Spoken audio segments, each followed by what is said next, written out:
Do you have data? We're just going to jump right in here. Do you have the internet on your phone? I'm sorry. Are you connected to the internet when you're just Wi-Fi. out of the bed? Okay, so first we need to... Okay, we're going to mic up here. You want to go to Where they're just talking in the background. Mae, kumusta ka na? All right, how you doing? Hossein, what's up, buddy? Watching, you'll enjoy this one.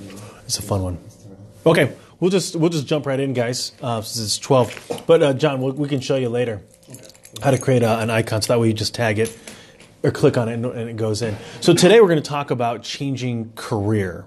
So either you're at your current company and you want to get a promotion, or where you're at right now and you want to get somewhere else. And so a little bit of the strategy will be talking about LinkedIn, how we're leveraging that one. I see a lot of businesses leveraging Facebook as well for even job postings and talk about those opportunities. So we'll definitely be dealing with those two specific areas. Zishan, what's up, buddy? And then the other one that we're going to focus in on is basically the content. So if I'm looking to get into a different position, what can I be doing to be seen as maybe a go-to individual, a person in the industry that really is making things happen? That's really the idea. So is there anything for those of you that are online or those of you that are here face-to-face? We've got a couple here in the room that you guys want to make sure that we talk about when it comes to maybe job, career change, promotion. what kind of highlights should we have as far as Highlights? Okay. out there Okay, good. to get attention? Okay, yeah, I like At our that. profile. Yeah. Also, if you had any ideas on how to Thanks, buddy.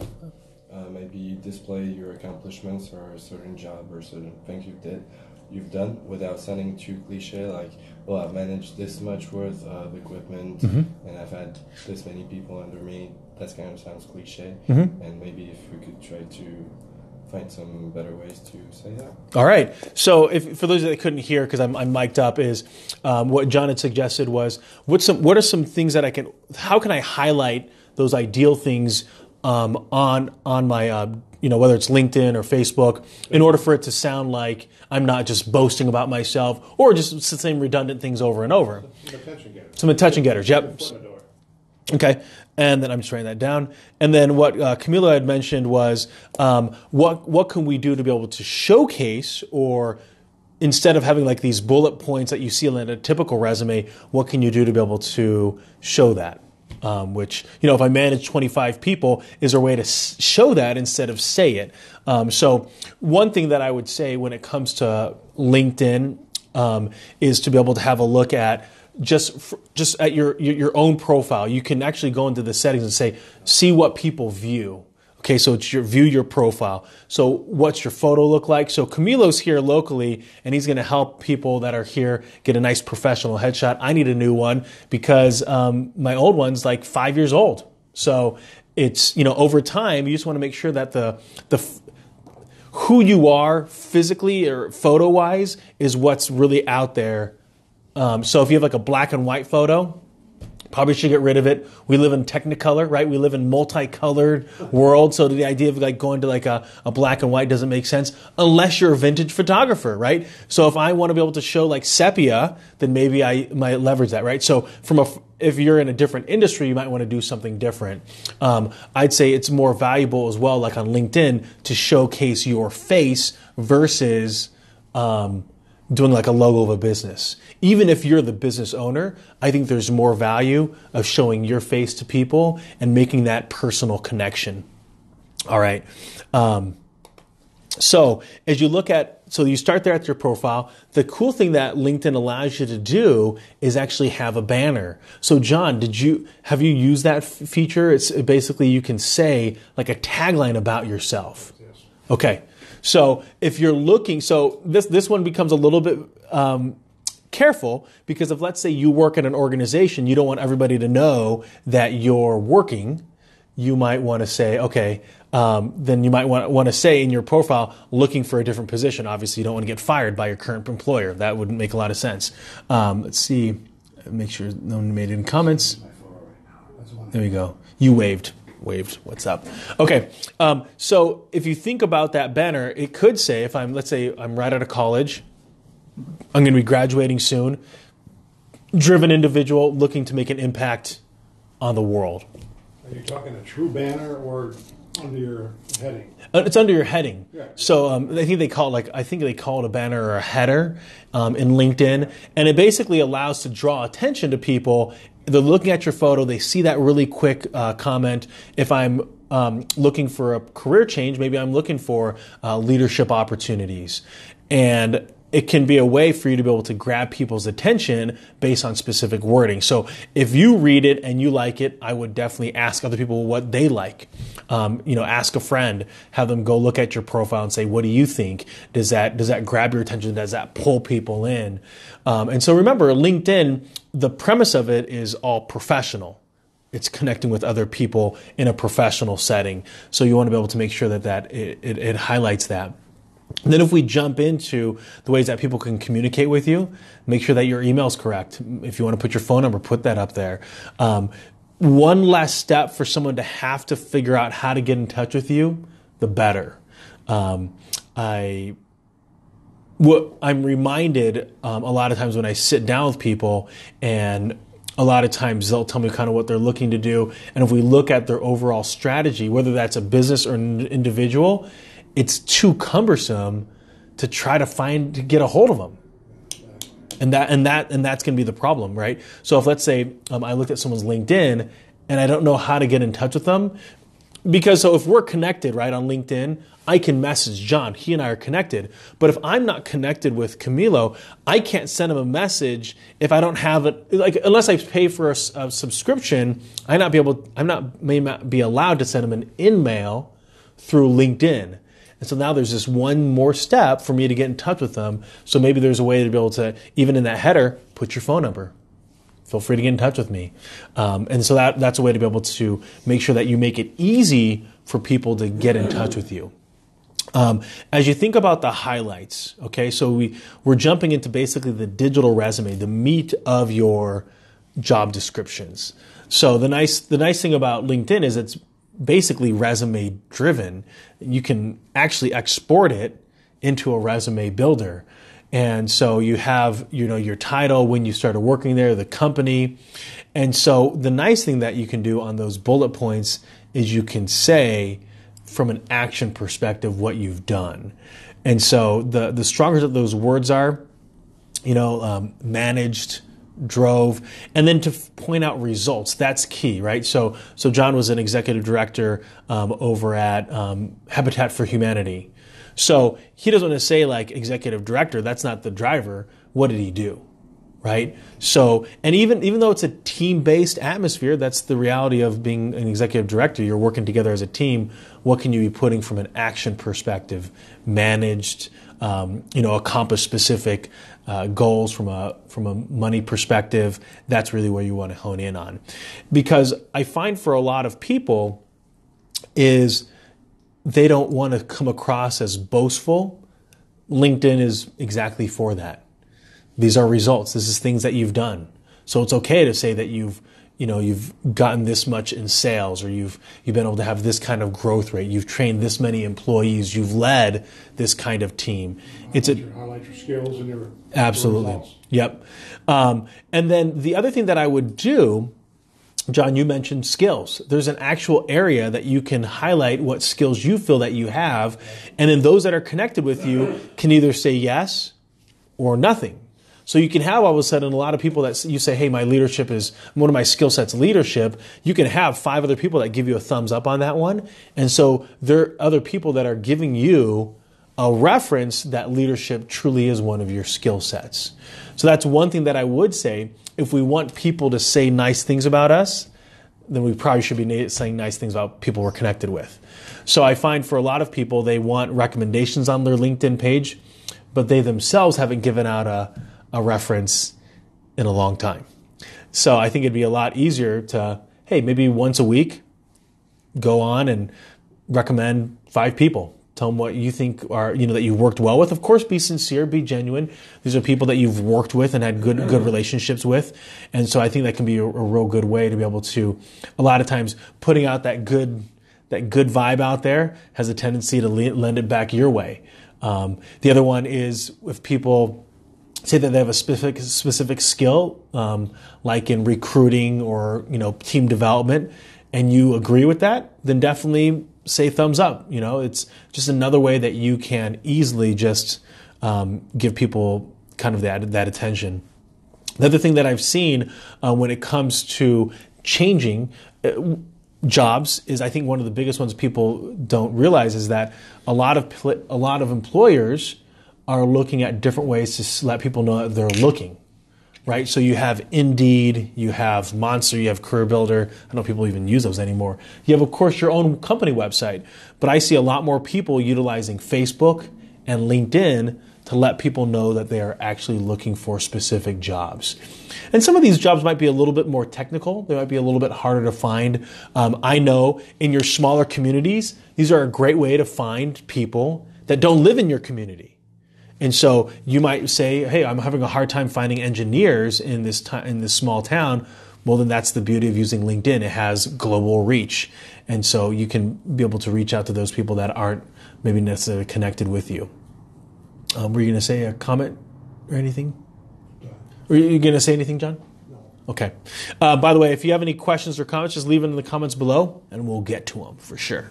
So that's the way that I would highlight attention getter. Sadly to say, a little bit of it is on the cover. So if I don't know you from Adam, the photo looks professional, and it doesn't mean that you need to go get a 3-piece suit or you need to put on a tie. I think whatever you feel most comfortable in, and I wouldn't spend $1,000 to get it done. $25. $50, get yourself a professional headshot, and I would put it, basically shoulders to head. It's just a good way to do it. Now, if you're a little bit more creative, like you're playful, maybe you're a designer, you're in a different creative space, then maybe you can have a little bit of a creative profile. But majority of people, you're in retail, you're in real estate, you're in, financial services, insurance sales, business development, there's pretty good odds you should probably just have a nice professional headshot. And then, so that's going to be one of your attention getters. The highlight underneath, the caption underneath your photo is the other attention grabber. A lot of times people, they fall into the problem of wanting it to sound really nice, strategic, game player, game changer, thought industry, I'd avoid a lot of that business jargon and just be straightforward, No fluff. No fluff. Because it only sounds good to us. Right. It doesn't sound good to someone else. So think about, so if I'm looking for that different job, I'm going to put on my LinkedIn profile then, looking for leadership opportunities to influence the real estate market. So that's where I'm talking about ultimately what I'm looking for as an end user. Binu says, this is what he says: does taking a few months off after your last job, does it portray something negative or potential employers? It kind of does. What do you think, John? I think it does. Okay. I think employers look for gaps. And Yep. And of course, the first thing is why. Yes. So if you have a good answer, that's okay. But if you don't, that could be a drawback. Yes. So really good point. It is, in this method, I call it the Tarzan method, right? So if I'm swinging from vine to vine, I don't want to let go of my previous job, one in hand, and that's how you want to move through your career.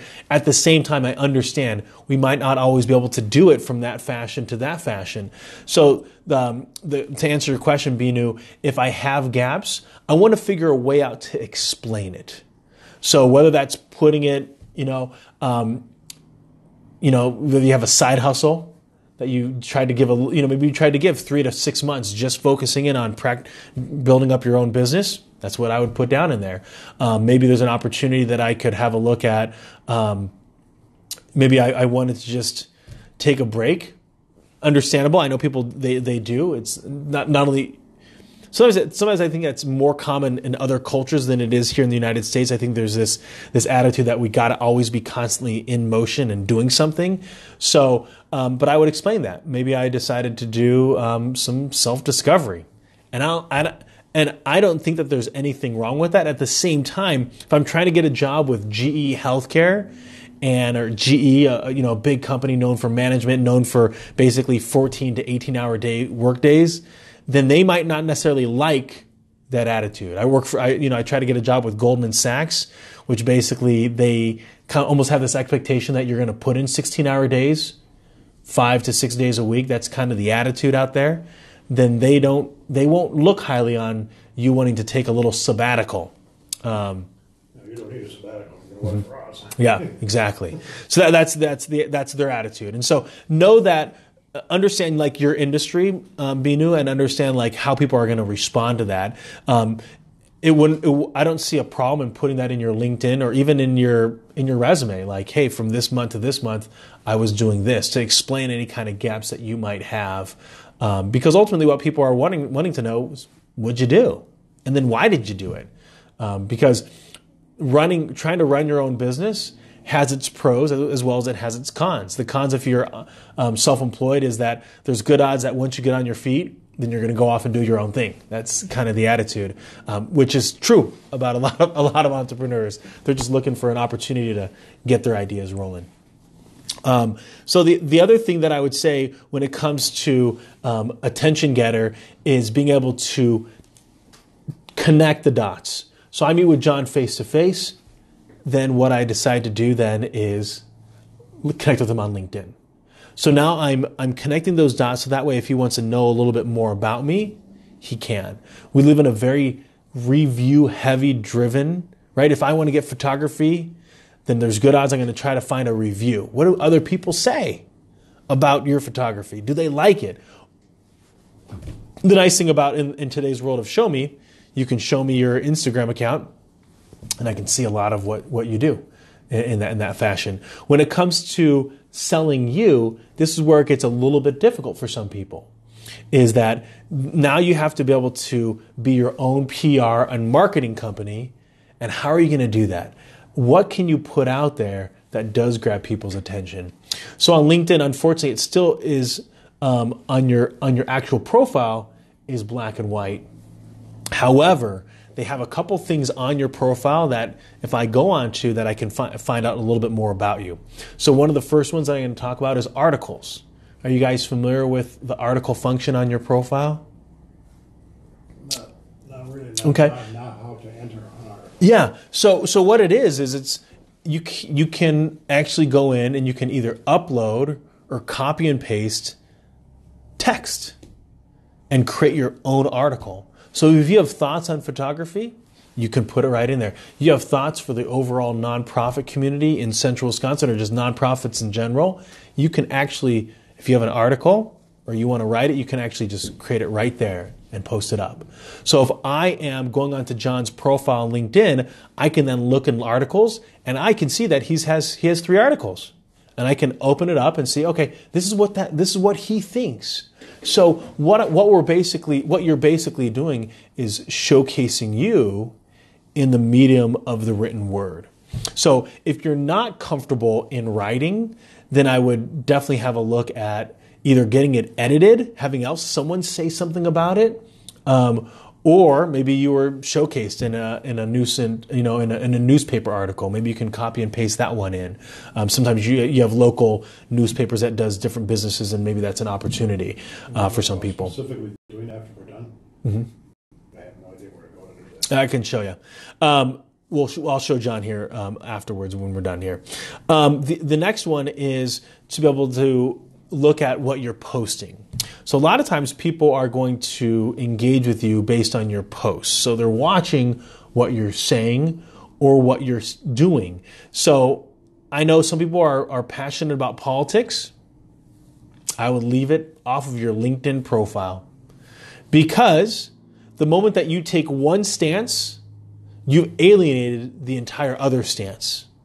Now, it'd be different if John ran a gun store and he has attitudes about gun ownership.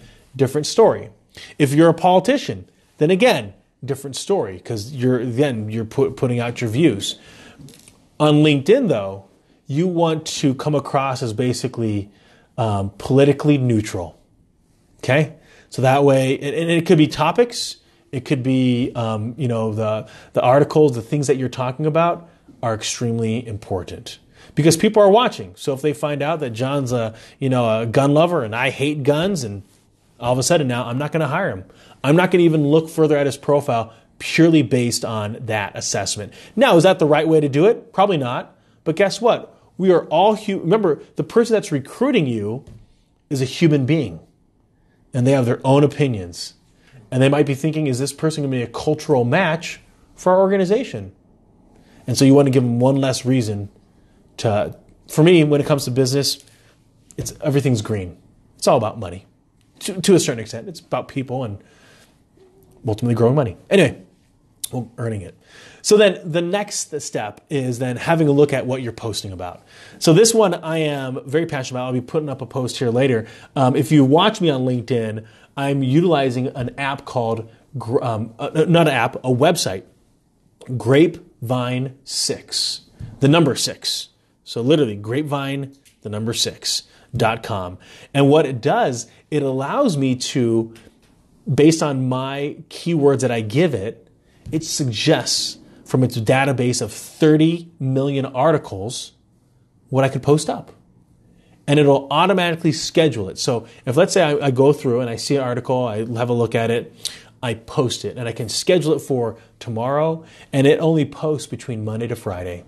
And it chooses the different time. So as I pick one, John, to schedule it, and I pick another one, it'll go to another one, another day and another time. And then basically for me, I have 2 or 3 articles being posted up by Grapevine 6 every single day between the hours of 6 in the morning till 6 at night. And it makes it look like I'm on LinkedIn a lot, but I am barely on there unless someone DMs me. So I will typically take a Friday or a Monday, take about 45 minutes, get on that website, and then post up articles. Now, I will take the time. That's why it takes a little bit longer. That's why it's about 45 minutes, because I do read the articles. I enjoy leadership. I enjoy what I'm posting about, and so that can be really helpful. By the way, as well, if you're in a very heavy compliance business, like I am, then this is a great way to be able to stay safe. Because my organization basically partnered up with Grapevine, and that's how it's being able to be let loose. The next thing, Keri Ann, good to see you. The next step is if you feel comfortable, right? So articles is a great way if you feel comfortable in the written word, right?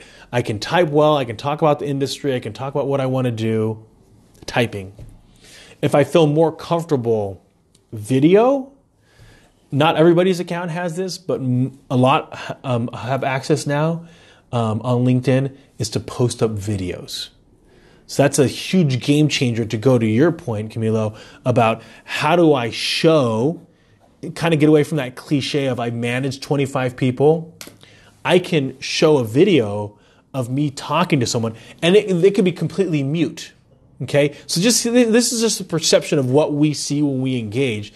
Is if I see a video of someone engaging with people, talking with them, and it could be seriously like 30 seconds of me talking with someone and there's no verbiage, it makes it look like, what does it look like if you watch a video of someone talking to like 10 different people at different times? Yeah, they're engaged. They're engaged. Involved, yeah. They're involved, right?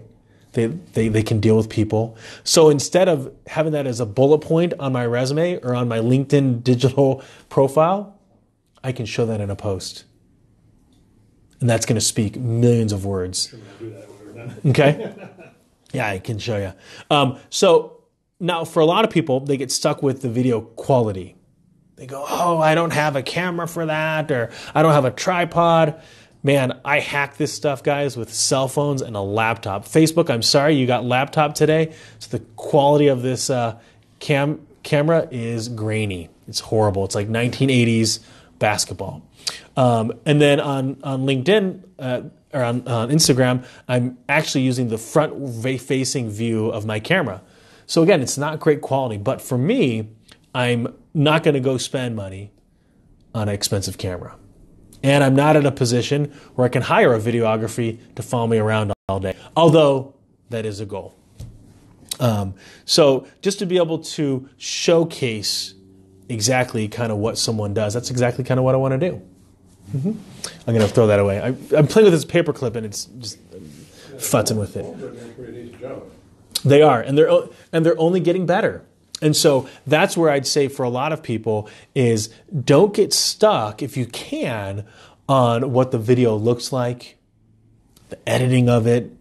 It's more valuable to have the piece of content than not. And then on LinkedIn, remember that, think about how often, if you open up LinkedIn, do you go on LinkedIn at all?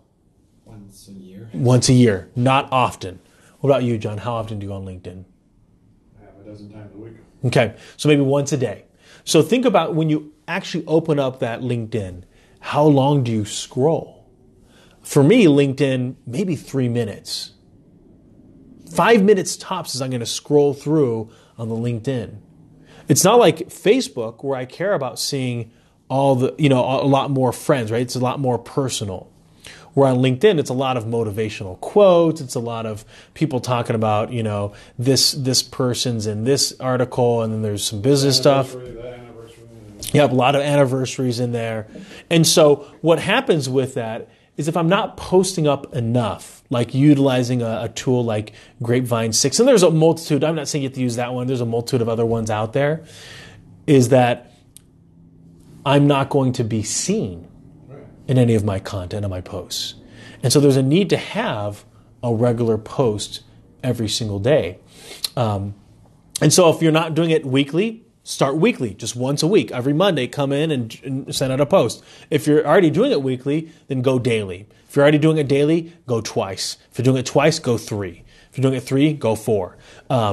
If you believe in Grant Cardone, just 10x it, man. Just go, whatever limit you think that you should be at, then do more than that. That's kind of the attitude.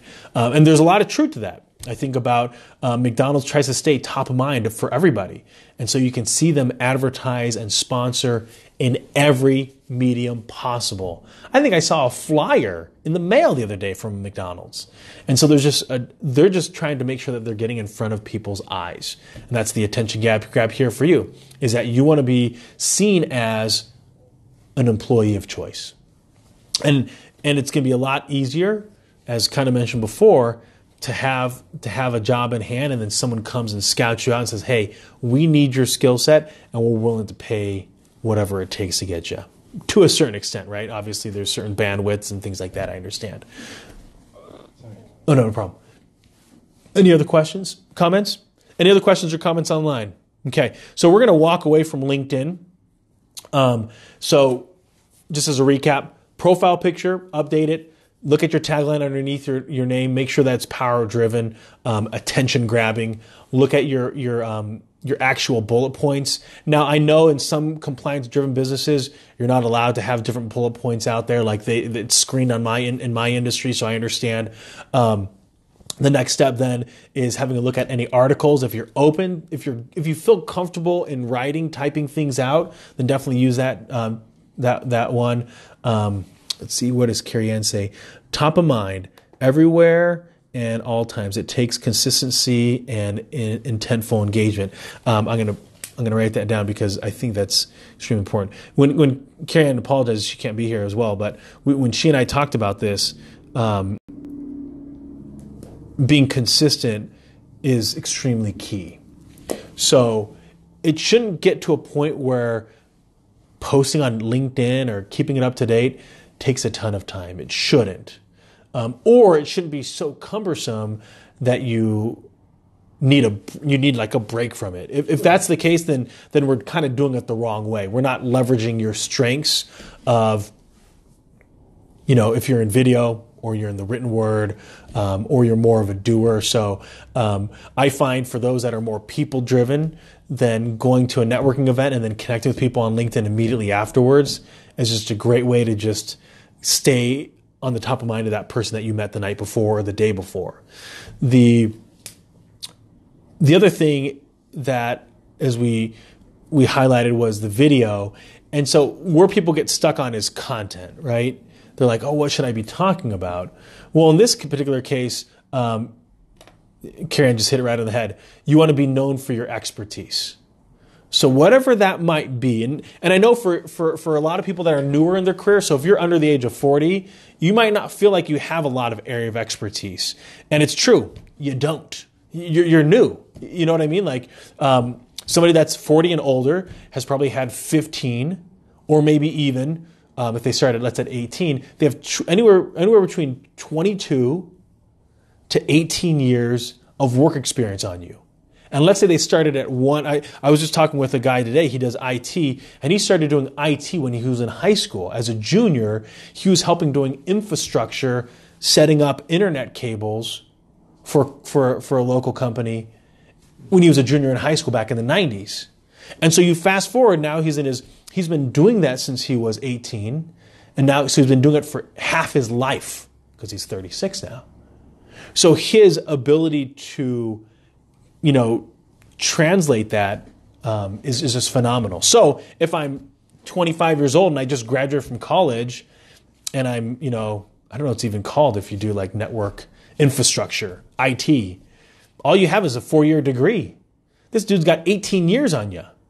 So you don't need to necessarily feel like you have to have this mind-blowing amount of information. Whatever you're passionate about, that's where I'd start. And Keri had mentioned it's all about having a digital footprint. So you're controlling your narrative of who you are by what you're posting out.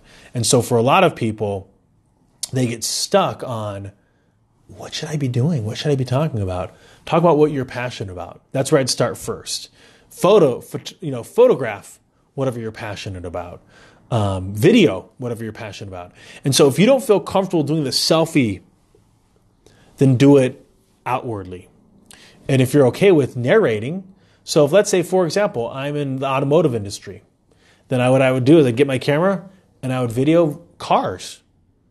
And it could be my car. It could be a car down the street. It could be, if I'm an auto mechanic, maybe it's the cars that we're working on. Maybe it's the different moves that we're making.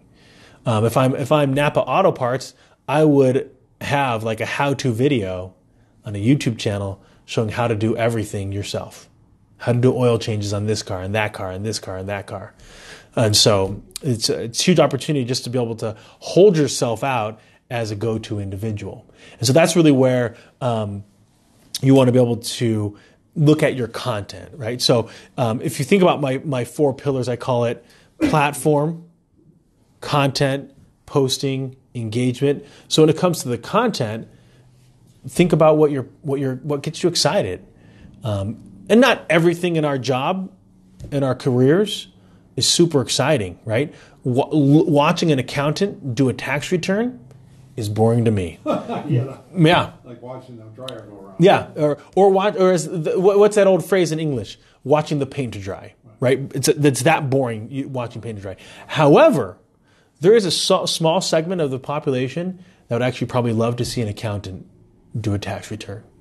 And they're probably accountants, right? Because they enjoy the number crunching. They enjoy things leveling up at 0 when they balance out the credits and debits. Like they enjoy that. Or they like the idea of solving a problem when they work with the business owner and identifying some different loopholes. Well, not loopholes, that legal loopholes.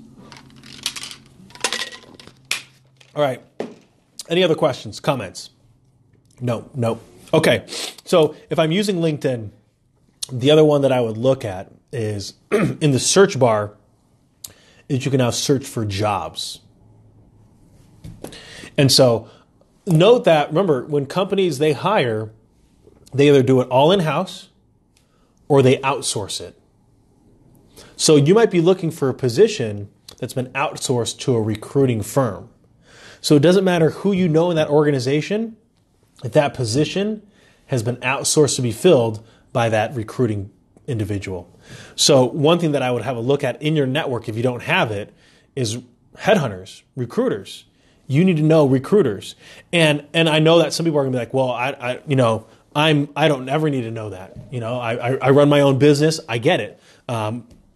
I'm super strong in my career. I'm, VP or whatever. Look, in today's world, we have a silver tsunami. Don't know if you're familiar with this. It's baby boomers, born 1946, 1964, and they're retiring. 10,000 a day turns 65. And so there's a huge opportunity for companies to acquire other companies. There's a huge business succession, like it's going to be a boom for M&A, merger and acquisitions industries. And that's across the board. I was talking to a medical device in dental sales, and he said there's gobs of dentists who want to sell their practice here in central Wisconsin. Can't find anyone to buy them. He almost thought about putting up his, go back to dental school. He wasn't really thinking about it because he was just crushing it. But that's the idea, is that you might find yourself needing to find a different career, right? If I'm running a trucking business and all of a sudden there's legislation and federal financing behind autonomous driving, because it's going to happen to the trucking business. It's going to get slayed in overnight. It'll be slayed. And so the question then is, what would I do then? All those employees, all those truck drivers now don't have a job, right? Nobody cried over on Wall Street, right? If you ever watch MSNBC or CNBC, there is no one that trades on the floor of Wall Street, because a computer can make a trade in a millisecond versus a human being holding up a piece of paper trying to do trades on the floor. But nobody cried. They lost their jobs because a computer outdid them. There's really good odds, if you go to any McDonald's these days, a kiosk will eventually replace that person. You can get exactly what you want. You can tell what you don't want on it, and boom, it gets made. So it's eventually happening. So let's see. Keri says here, how to attract non-traditional candidates to jobs. Napa Auto Parts has classes for women, videos that share to social media, etc. Women in construction, auto repair, manufacturing. Yeah. So I'm going to like those comments. Thanks, Keri Ann. The other thing that we get to then is in that search function is you can also look for companies. So if there's current companies in LinkedIn that you're looking for, you can apply directly, a lot of times through LinkedIn, to that specific job. I would find out in your search people that work at that company, particularly HR recruiters. And so still apply online. Follow up with a phone call. Follow up with a DM. Follow up with an email. A lot of times you can figure out how to find someone's email. You can find out, okay, it's john.something at, sbcglobal.net, right? You might be able to find that out from another person's email, and then you just put it together based on their name. It makes it very, very easy. The other one then, in order to get to that next job, is I would look at Facebook. The reason why I'd be looking at Facebook is there's a lot of communities that have jobs in, say, the community, right? Jobs in Chicago, jobs in LA, jobs in Sacramento, jobs in tiny town Wausau. And employers, small employers, we're talking people that are, 50 employees or less. They might only have one HR person, but that HR person recruits, they onboard, they fire, they do annual reviews, and they might even run payroll. Right? That HR person at a small business is wearing so many hats that if you can hack their time, so they know they need a position, they know they need to hire for something, but they have so many other things that they need to do. If you can somehow get on their radar, atop of the stack, because they're people-driven individuals, they're going to far more enjoy talking to you than looking through a digital resume or online, right? Looking on an online resume. And so for Facebook, that's what I'd be using it for. I'd look at local businesses in town that might even have a presence on Facebook and see if they even are posting that they're hiring. A lot of the companies that I follow, a lot of their posts, probably one every 6, maybe at least 1 out of 10 posts are about them looking for specific talent. Whether that's looking for drivers to drive, Class C, is that what it is? Class C drivers? Class A? Truck drivers. Oh, CDL. CDL, right? It might be they're looking for, entry level at an assisted living facility, looking for caretakers, looking for a third shift, stock people, looking for people on the weekend. Seasonals coming up, right? The springtime's huge, right? For anyone that's in the Midwest that has like 4 seasons, right? So Arizona, Texas, Florida, you guys don't have to worry about this. But for us, construction business is a big deal, right? You might go from 20 employees to 120 in the summertime just because of the season. And so huge opportunity. A lot of places, landscaping, construction, they're all looking for those seasonal workers. So even if you for yourself might be very happy with what you're doing, but you want a little bit more scratch, maybe want a little bit of weekend income, hey, Saturdays, Sundays, you come work the craft show every single summer at the cabin up north or wherever that might be to you guys. Everything's up north from where most people are, based on where we are, right? I mean, unless somebody's in here from Canada, there's really good odds that everything for where you are is north of us. So outsource HR options, absolutely. So, toot. All right. Pam Jackson, how you doing? So when you're looking at changing your career, I think one of the biggest struggles that people make is Canada's in the house, actually. Ledudink, of course you are, man. One of the biggest problems that people make when they want to change jobs or change companies is they don't actually know what they're looking for. They know they want something different, usually because they're working with a manager that's a jerk, or they're working with coworkers that are idiots, which, by the way, hopefully it's not one of those things where you're the idiot and everybody else is actually normal. But in this scenario, I think one of the biggest things people have to check for themselves is, number one, what do I want to be doing? So if I could just describe exactly what I did every single day, that's what you did. And then if I could be in a specific industry, it might be completely irrelevant, because what you actually want to do can be done in almost any industry. Like, so for example, I love meeting people. I have to meet new people on a regular basis. If you stick me in a corner in a cubicle, I will wither away and die. Actually, I probably wouldn't last very long. If you decide to put me on construction, and I probably would enjoy that for a little bit, but there's really good odds that I'll stop showing up, right? Because I need to be driven by meeting people on a regular basis, new people, interacting, engaging. And so for me, as I look at the different roles that might be out there, that could be in business development at any company, right? That could be in construction, that could be in finance, that could be at working at a bank, that could be working at a TV station, right? But I don't like to write. So that gets rid of a lot of other things, right? So you have to know your strengths at the same time, not necessarily your weaknesses. I think we get stuck on weaknesses. And so where I'd focus all my time and attention on is what I'm good at, and get rid of everything else professionally, right? Now, I know there's value to be somewhat well-rounded, but if, let's say right now, you suck at writing, don't try to get better at it, right? If you're 35, 50 years old, it's not even worth it. Don't even waste your time. I know not everybody consumes my podcast. I do have a podcast, by the way. And I talked about Colonel Sanders. A lot of people don't know this, but Colonel Sanders tried a multitude of different companies, multitude of jobs throughout his career. Do you know this story about Colonel Sanders, the KFC legend? So what happened is mid-40s, there's this old phrase. Remember this phrase, John? Life begins at 40. A lot of truth behind that. We'll talk about that another day. But what happened is he tried being selling insurance, selling cars, selling tires. He was a locomotive driver. He worked in the railroads for a bit. You name it. He had 11 different jobs by the time he was in his mid-40s. And he had heard this radio comedian say life begins at 40. And he decided to go open up a gas station up north. For anybody coming up from Colorado to Kentucky would come to this gas station. And he decides to start tinkering with his fried chicken recipe.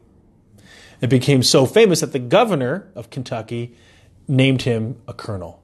But colonels in Kentucky at the time, this is like the 1950s or 40s. It was kind of a dime a dozen. It was just a title that people gave. But he liked it and he ran with it. So he called himself Colonel Sanders. And unfortunately, though, the interstate then was built. And now he was several miles away off of the main freeway. And business started to plummet. Then at the age of 65, when he received his first Social Security check, he decided to sell this secret recipe with 11 herbs and spices. And he then went to different restaurants, seeing if they would sell this secret recipe. At 65, which to me is when most people decide to hang it up, this guy crushed it. And because you can go globally. I've been in the Philippines, halfway around the world, and there's a KFC. He left an indelible footprint on the restaurant business. Now, whether you like the fried chicken or not is irrelevant. Because when most people would say he was a total failure because he didn't start slinging things until 40s, but then it really wasn't until 65 years old. When most people are retired and not doing much, that's when he crushed it and left a legacy. So to your point, John, doing something that's of impact isn't cliche. It's just how you're driven. And so for a lot of us, if you think about where you are right now, what do you love doing? What's inspiring to you? What's bringing you in to that office or bringing you to that conference? What gets you excited about what you're doing? And I think if you can get really specific, because if let's say you like meeting people, but you don't want to be a salesperson, again, that's very important to understand.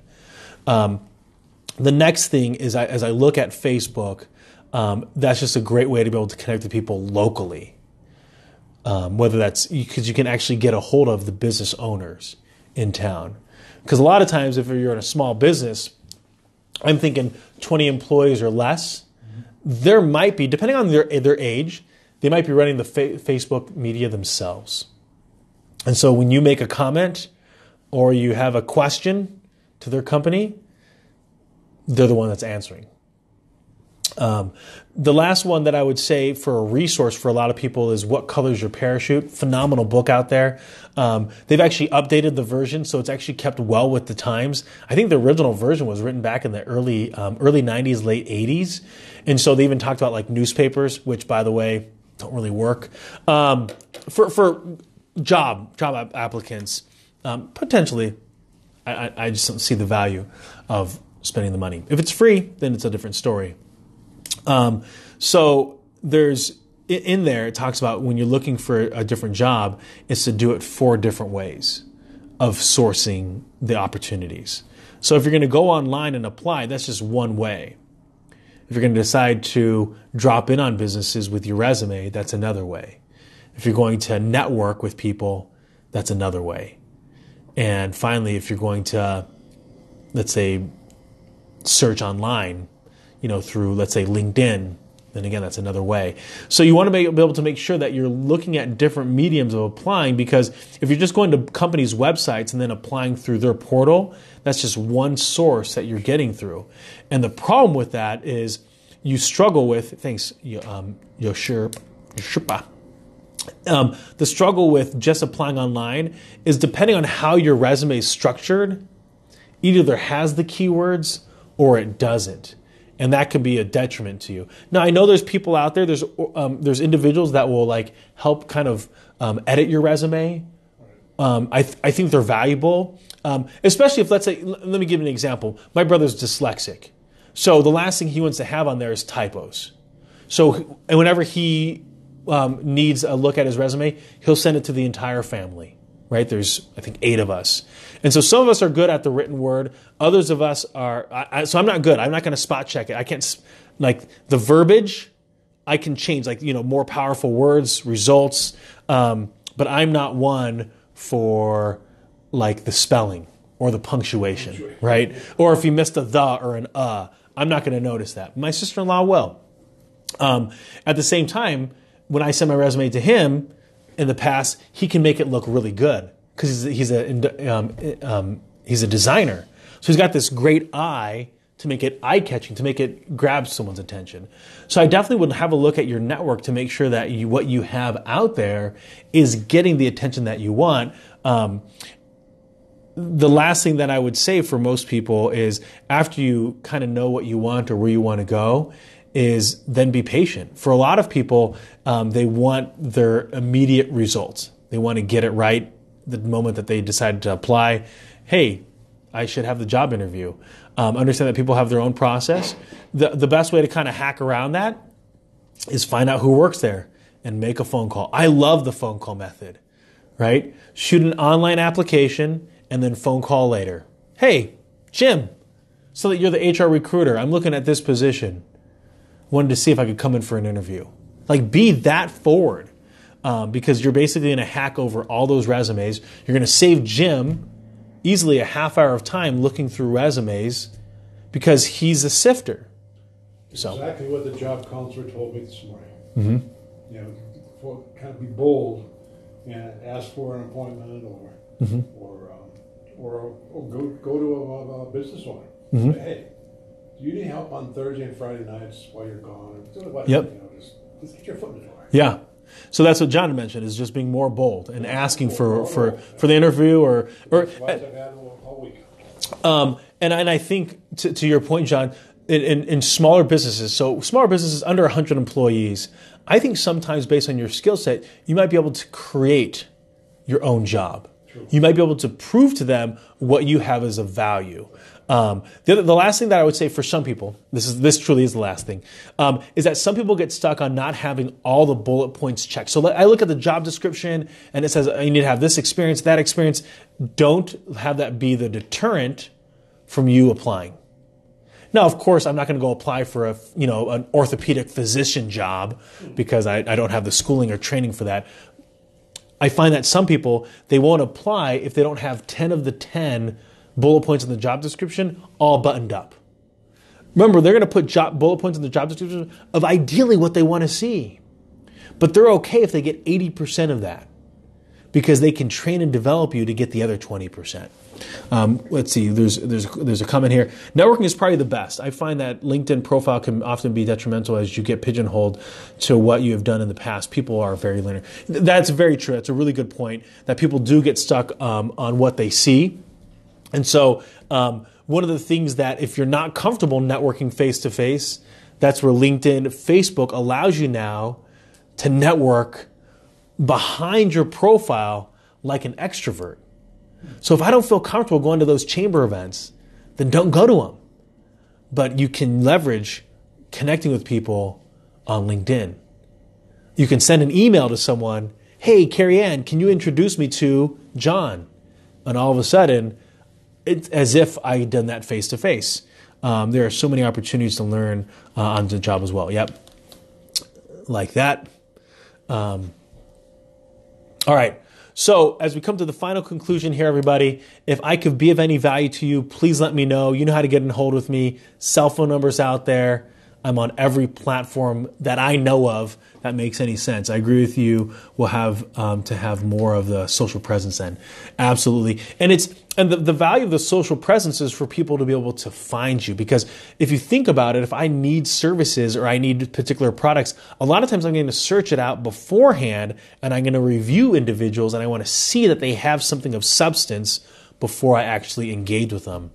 And then let's see, the upcoming, just wanted to give you guys a heads up. Next week, April 6th, for those of you that are here locally, we're going to be at Glacier Dental down in Rothschild, talking about basically leveraging social media for dental. It'll be pretty awesome. And of course, my buddy Keri Ann and I, we're here to help you guys in any of this maneuvering through social media. And then the following week on the 13th, I'm still looking for a location. I do want to, I would like to do one like in Aspirus, in East Bay. I know that we can go to Marathon Endurance and do it there. That'd be a ton of fun. I know Steve Ruppel would like a more in-depth healthcare 201, basically for those people that have already started posting. What are some other things that they can be doing in order to make things a little bit more attractive? So getting a little bit more deep on those specifics. And so if there's any specific topics that you guys would like us to jump into, Keri Ann and I, and go through some really specific tactics, please let us know. And and then anybody locally, if there's anything that you think, hey, I think you guys should be at this location, let us know. We'll reach out to those companies. We reach out to River Valley Bank as well. Most banks have like a little spot that we can do something like this, so it'd be a lot of fun. And that is everything. Any comments before we let everybody go? Comments? Questions? Okay. Boop, boop. We're going to end it out here.